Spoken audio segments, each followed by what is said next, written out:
Who are we avoiding in drafts so far in the 2024 season? We'll tell you right now on FFT Express. All right, Dave, here we go. It's Fantasy Football Today Express, and we're talking about players that are not, we're taking the express train right past those stops. We're not getting off at that train station, and this has gone on long enough. Give me one player that you are not drafting thus far in 2024. I am still not sold on Kyle Pitts just because Kirk Cousins is in Atlanta. We've seen now 3 years that he's kind of, fallen short of expectations. The rookie year, 1,000-yard season notwithstanding. I want to see him look like an explosive downfield threat. We haven't seen that in a while. Until I see that and until I feel like he's got a reasonable chance to get north of 110 targets this season, I'm not taking him. Our CBS ADP has him at 70th overall. That's a late round 6 pick. I've got him at the end of round 7. So I'm not getting Kyle Pitts in any of our leagues. Okay, fill in the blank. I would rather have Jake Ferguson blank rounds later than Kyle Pitts. 2. What if it were 1? I'm waiting even longer on tight end then, which I've done, and I'm okay with it. I also have a tight end that I'd like to talk about as a do not draft. Well, no, that's not the right term. It's a guy I have not been drafting.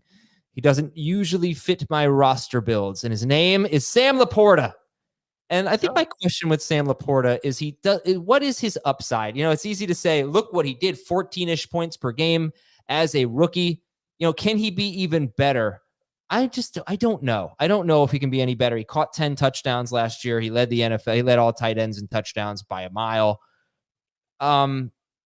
It's like we've seen some tight ends, including Kyle Pitts, have big rookie seasons. Pitts didn't catch the touchdowns, but he set the yardage record as a rookie for a tight end, and that was his best season.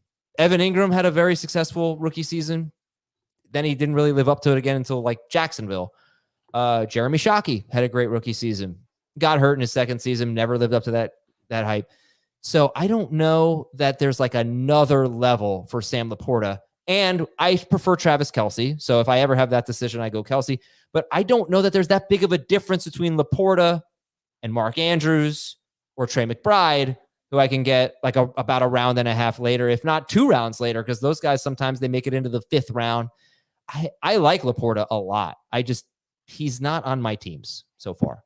I think he's got potential. And don't pin me to this saying that I said that he will do better than he did his rookie year, but I think he's got potential to be number 1 in tight end PPR points per game. Last year he was 3rd. To lead all tight end in targets per game. Last year he was 5th. I think that he's got a chance to be better. It's just a matter of, can those touchdowns really come back? Will it be more like 7 instead of 10? And could there be other factors in the Detroit offense that take targets away, not just from him, but from, Amon-Ra as well? Jamison Williams has gotten some hype. They've talked earlier this offseason about getting Jahmyr Gibbs the ball more in the passing game. I think that because they have so many weapons, and because I think that they're going to be a team that's not going to be afraid to throw the football, especially when they're in competitive games, that keeps the door open for LaPorta to get a lot of targets and to be a very good fantasy tight end. Round 3 is the time. No sooner than the middle of round 3, and that's in full PPR. Here's a question from way up north. Why is Josh Allen going so high with his questionable receivers, while his questionable receivers not being picked until the late rounds? And that's another guy. I didn't even think about that until just now. That's another guy that I'm not drafting. I have him as QB3, so if I'm ever up in that spot, I'm taking Mahomes or Hurts ahead of him. I would take him ahead of Mahomes in a 4-point per passing touchdown league. But Allen hasn't been on any of my teams, I don't think. Our ADP has Mahomes going 27th overall, Allen going 27.7, and Jalen Hurts going 29.6. So they're all in that range right after the 2-3 turn. I wouldn't take any of them that soon. And I like Hurts the best of the 3. Josh Allen is 3rd for me as well, because I'm concerned about that receiving core. But you've got to remember that one of the things that Josh Allen does better than almost anybody in the league is run with the ball and scores a ton of touchdowns. He's their number 1 red zone threat. And I think Buffalo's still in line to score a lot of points, maybe not as many as they did last year, but still be a really good offense. And so I see Josh Allen still as a top 5 fantasy quarterback. But if people are going to overrate him and if people are going to overdraft quarterbacks, then yes, that's another guy that I'm just not going to get on any of my teams. All right, we'll take a break on Fantasy Football Today Express, get a couple more names of players that Dave not putting on his teams right now. We'll be right back.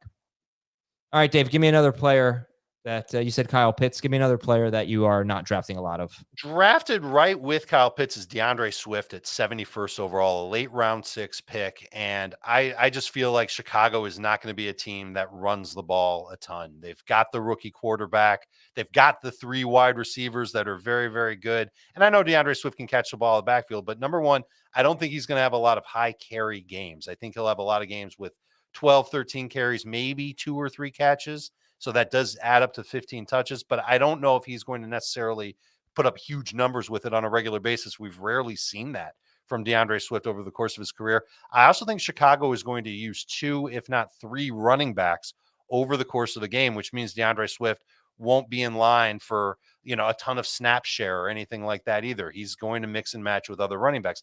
And then when they get near the goal line, I don't know if he's going to be the running back that's on the field.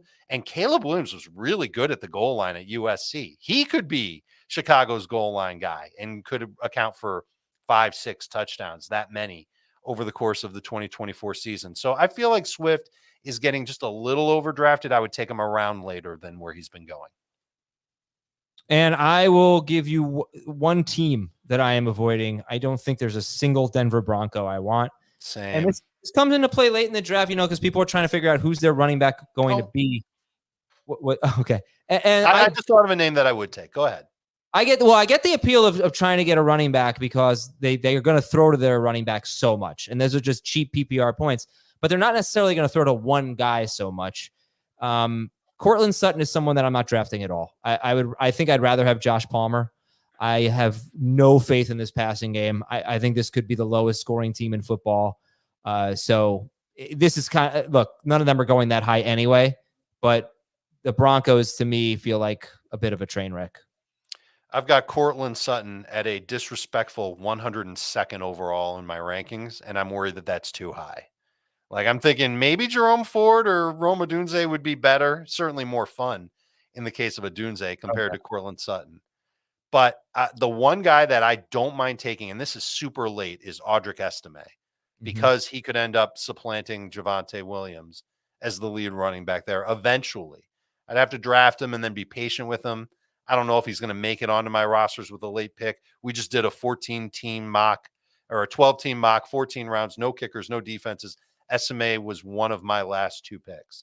But in a league where I've got to start a kicker and a defense, he's not going to make the team in that regard. But late round sleeper who's got some potential for down the line, I think Estime could be that guy. Anything else to add? Or are we good? I can tell you about Zay Flowers, but I've been talking about why I think he's been overdrafted on the show over and over again. I'm sure at some point during the wide receiver preview that we're going to do, I'll talk about why Zay Flowers isn't worth where he's been going. He's been going as a round 5 pick. I wouldn't take him that soon. Okay. Thank you very much to Dave Richard. This has been Fantasy Football Today Express, and we will talk to you tomorrow.